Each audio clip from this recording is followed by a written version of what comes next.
മാസപ്പടി കേസിൽ വീണ വിജയന്റെയും CMRLന്റെയും കൂടുതൽ കടലാസ് കമ്പനികളിലേക്ക് ഇഡിയുടെ അന്വേഷണം. എക്സാലോജിക്കിനും ലോക്കർ ഇന്ത്യയ്ക്കും പുറമെ വീണയ്ക്ക് വേറെ കമ്പനികളുമായി ഇടപാടുണ്ട് എന്നാണ് എൻഫോഴ്സ്മെന്റ് ഡയറക്ടറേറ്റ് ഇപ്പോൾ അന്വേഷിക്കുന്നത്. ഇതുമായി ബന്ധപ്പെട്ടുള്ള സമഗ്രമായ അന്വേഷണം തുടങ്ങിയതായി മനസ്സിലാക്കാൻ സാധിക്കുന്നു. രേഷ്മ ബാബുവാണ് വിശദാംശങ്ങൾ നൽകുന്നത്. രേഷ്മ, ഈ വീണയുമായി ബന്ധപ്പെട്ട സമഗ്രമായ അന്വേഷണം എൻഫോഴ്സ്മെന്റ് ഡയറക്ടറേറ്റ് നടത്തുകയാണ്. ഇപ്പോൾ കൂടുതൽ കമ്പനികളുമായി വീണ വിജയന് ദുരൂഹമായ ബന്ധമുണ്ട് എന്നാണോ കേന്ദ്ര ഏജൻസികൾ പറയുന്നത്? അത് സംബന്ധിച്ചുള്ള അന്വേഷണം ആരംഭിച്ചു.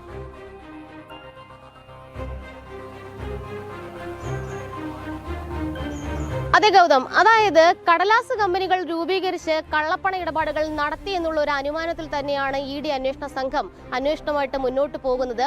ഈ ലേക്കർ ഇന്ത്യ കോർപ്പറേഷൻ എന്ന് പറയുന്ന കോഴിക്കോട് ആസ്ഥാനമായിട്ട് പ്രവർത്തിക്കുന്ന കമ്പനിയിൽ പാർട്ട്ണറാണ് വീണ. ഈ വീണയുടെ ഈ ലേക്കർ ഇന്ത്യ കോർപ്പറേഷന്റെ 15.5 ലക്ഷം രൂപ നേരത്തെ ഇഡി മരവിപ്പിച്ചിരുന്നു. വീണയുടെ അക്കൗണ്ടുകൾ മരവിപ്പിച്ചതിൽ ഏറ്റവും കൂടുതൽ പണം മരവിപ്പിച്ചിട്ടുള്ളത് ഈ ലേക്കർ ഇന്ത്യ കോർപ്പറേഷന്റേതാണ്. എന്തായാലും ഇക്കാര്യത്തിൽ സമഗ്രമായിട്ടുള്ള അന്വേഷണത്തിലേക്ക് ഇഡി കടക്കുന്നുണ്ട്. കാരണം ഈ കടലാസ് കമ്പനികൾ എന്ന് പറയുമ്പോൾ രേഖകളിൽ മാത്രമാണ് ഈ കമ്പനികൾ ഉള്ളത്, പ്രവൃത്തിയിൽ അവയൊന്നും തന്നെ ഇല്ല. അതായത് പ്രവർത്തനക്ഷമമല്ല ഈ കമ്പനികളൊന്നും. അതുകൊണ്ട് ഈ കള്ളപ്പണ ഇടപാടിലൂടെ ലഭിക്കുന്ന പണം അത് ഇൻവെസ്റ്റ് ചെയ്യാൻ വേണ്ടിയിട്ടാണ് ഇത്തരം കമ്പനികൾ രൂപീകരിച്ചത് എന്നുള്ളൊരു നിഗമനത്തിലാണ് ഇഡി ഉള്ളത്. ഈ CMRLനും സമാനമായിട്ടുള്ള കടലാസ കമ്പനികൾ ഉണ്ട് എന്നുള്ള ഒരു സൂചന ഈ പറയുന്ന ഇഡിക്ക് ലഭിച്ചിട്ടുണ്ട്. നേരത്തെ CMRLന്റെ 182 കോടി രൂപയുടെ ക്രമക്കേടുകൾ ഇഡി കണ്ടെത്തിയ ഒരു സാഹചര്യമുണ്ട്. SFIയുടെ അന്വേഷണത്തിലും സമാനമായിട്ടുള്ള ക്രമക്കേടുകളും അഴിമതിയുമാണ് കണ്ടെത്തിയിട്ടുള്ളത്.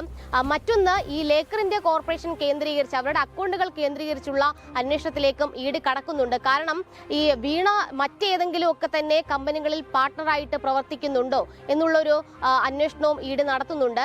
മറ്റൊരു പ്രധാനപ്പെട്ട കാര്യം, ഈ വീണയുടെ കമ്പനിയായിട്ടുള്ള എക്സലോജിക് സൊല്യൂഷൻസിൽ മറ്റ് ചില കമ്പനികൾ ഇൻവെസ്റ്റ് ചെയ്തിട്ടുണ്ട്. അതായത് 12 കമ്പനികൾ വീണയുടെ സേവനം എക്സലോജിക് സൊല്യൂഷൻസിൽ നിന്ന് യാതൊരുവിധ സേവനവും വാങ്ങിക്കാതെ പണം കൈമാറിയിട്ടുണ്ട്. ഈ സേവനങ്ങൾ നൽകാതെ എങ്ങനെയാണ് ഈ പണ കൈമാറ്റം ഉണ്ടായത് എന്നുള്ളൊരു ചോദ്യമാണ് ഇഡി ഉന്നയിക്കുന്നത്. പക്ഷെ അതിൽ കൃത്യമായിട്ടുള്ള മറുപടി നൽകാനായിട്ട് ഈ ചോദ്യം ചെയ്യലിന് വിളിച്ച ഘട്ടത്തിൽ വീണയ്ക്ക് സാധിച്ചിരുന്നില്ല. എന്തായാലും ഈ 12 കമ്പനികളും നടത്തിയിട്ടുള്ളത് കള്ളപ്പണ ഇടപാടാണോ എന്നുള്ള കാര്യത്തിൽ ഒരു സാധൂകരണം വേണം. അതിനു വേണ്ടിയിട്ടുള്ള അന്വേഷണത്തിലേക്ക് ഇഡി കടന്നിരിക്കുകയാണ് ഗൗതം. ഓക്കെ രേഷ്മ, എന്തായാലും എൻഫോഴ്സ്മെന്റ് ഡയറക്ടറേറ്റ് വീണ വിജയനെതിരായ അന്വേഷണം കൂടുതൽ ശക്തമാക്കുകയാണ്. കടലാസ് കമ്പനികളുമായി എന്താണ് ബന്ധമെന്ന് സംബന്ധിച്ചുള്ള അന്വേഷണമാണ് ഇഡി നടത്തുന്നത്. രേഷ്മ കൊച്ചിയിൽ നിന്നും വിശദാംശങ്ങൾ നൽകുകയായിരുന്നു.